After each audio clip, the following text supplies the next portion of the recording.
کیا ماں کی ناراضگی سے کوئی عمل قبول نہیں ہوتا؟ کیا اللہ کی ناراضگی سے کوئی عمل قبول نہیں ہوتا؟ اگر اللہ کی ناراضگی سے آپ کے عمل قبول ہو رہے تھے، ماں تو شاہی کوئی نہیں. ماں کو یہاں سب کانٹیننٹ میں خدا بنایا ہوا ہے انہوں نے. گاڑیوں کے پیچھے لکھا ہوتا ہے ماں کی دعا، لکھا ہونا چاہیے ھذا من فضل ربی. قرآن نے تو ہمیں نہیں کہا کہ آپ نے یہ لکھنا ہے.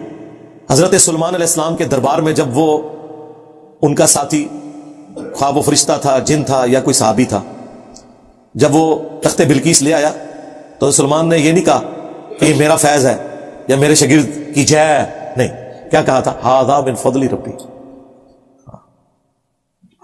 باقی ماں باپ کی ناراضگی سے بچنا چاہیے، وہ تو ایک الگ سے گناہ ہے. قرآن میں 4 جگہ پہ توحید کے بعد سب سے زیادہ حق ماں باپ کا ہے، تو آؤٹ آف کوشچن ہے. لیکن سورہ لقمان میں آیا کہ اگر تیرے ماں باپ تجھے ابھاریں کہ تو میرے ساتھ کسی کو شریک ٹھہرائے، پھر ان کا حکم نہیں مانگنا. شریک ٹھہرانے سے مراد صرف کفر نہیں ہے، اللہ کے احکامات کی خلاف ورزی کرنا شرک ہے. افرائیتا من اتخذ الہہ ہوا، بھلا اس شخص کو دیکھا جس نے اپنی خواہش نفس کو اپنا رب مان لیا ہوا ہے. یہ ذہن میں رکھیے گا. تو اللہ نے منع کیا ماں باپ کا کہنا نہیں ماننا جب میرے خلاف ابھارے. بخاری مسلم دونوں میں حدیث ہے، مولا علی اس کے راوی ہیں کہ ایک سفر کے دوران ایک انصاری کو نبی علیہ السلام نے امیر مقرر کیا. اس کو اپنے ساتھیوں پہ غصہ آیا اور اس نے حکم دیا کہ آگ کا ایک بڑا الاؤ جلاؤ. جب وہ الاؤ بھڑک اٹھا تو انہوں نے کہا کہ میں تمہارا امیر ہوں، میری اطاعت رسول اللہ کی اطاعت اور رسول اللہ کی اطاعت اللہ کی اطاعت ہے، تم اس آگ میں کودو، میں تمہیں حکم دیتا ہوں. اب وہ مقلد تو نہیں تھے نا. انہوں نے کہا کہ ہم آگ سے بچنے کے لیے ہی تو رسول اللہ کے دامن کرم میں آئے تھے، اور تو ہمیں دوبارہ سے اسی آگ میں پھینک رہا ہے. ہم تیرا یہ حکم نہیں مانیں گے، اگرچہ تو ہمارا امیر ہے، تو غلط حکم دے رہا ہے. واپسی پہ نبی علیہ السلام کو جب شکایت ہوئی تو آپ نے فرمایا اگر تم اپنے امیر کا حکم مان لیتے نا تو سیدھے جہنم کی آگ میں جا کے نکلتے.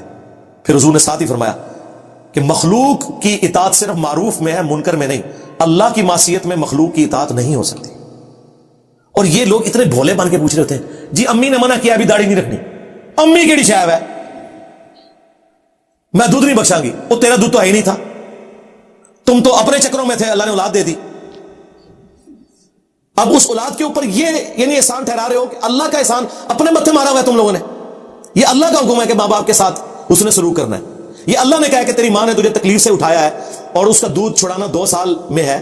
اللہ نے یہ احسانات کیے ہیں کہ اولاد کی پرورش کا ذریعہ ماں باپ کو بنایا، اور پھر اس وجہ سے اللہ تعالیٰ نے کہا ان کے لیے دعا بھی کرو، رب ارحمہما کما ربیانی صغیرا. ان کے سامنے اف تک نہ کہو. اللہ نے تمہیں حق دیا تھا، ورنہ تو ماں باپ کے ساتھ وہی سلوک ہوتا ہے جو آج گورے کر رہے ہیں اولڈ ایج ہاؤسز میں جا کے ان کو جمع کرواتے. ہم سب کانٹیننٹ کے لوگ اپنے ماں باپ کا احترام کیوں کرتے ہیں؟ اللہ کے ڈر کی وجہ سے. اور اللہ کے خلاف ماں باپ کھڑے ہو جائیں نہیں.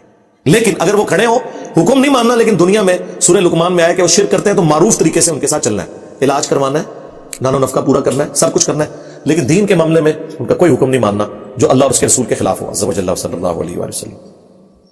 کیا ماں اپنے بچے کا حصہ وغیرہ کھا سکتی ہے یا استعمال کر سکتی ہے کسی بھی چیز کا؟ ابھی جنرل سوال ہے نا، مجھے اسپیسیفکلی آپ ہوتا تو اس کو جنرل سمجھیں کہ وراثت جو ہے وہ تو تقسیم ہونی ہے، وہ ماں نہیں، یعنی اگر باپ آپ کا مر گیا تو جو آپ کا حصہ ہے وہ آپ کو ملنا ہے، وہ ماں نہیں کھا سکتی. اور ماں کے مرنے کے بعد آپ کو حصہ ملنا ہے. ماں باپ اپنی اولاد کو آگ بھی نہیں کر سکتے الا یہ کہ اولاد کافر ہو جائے یا اولاد ماں باپ میں سے کسی کو قتل کر دے. کیونکہ بخاری مسلم میں حدیث ہے کہ کافر کا وارث مسلمان نہیں ہو سکتا، مسلمان کا وارث کافر نہیں ہو سکتا. اور ترمذی ابو داؤد میں حدیث ہے کہ قاتل اپنے مقتول کا وارث نہیں ہو سکتا. وراثت کے تفصیلی احکامات میری ویڈیو آپ دیکھ لیں.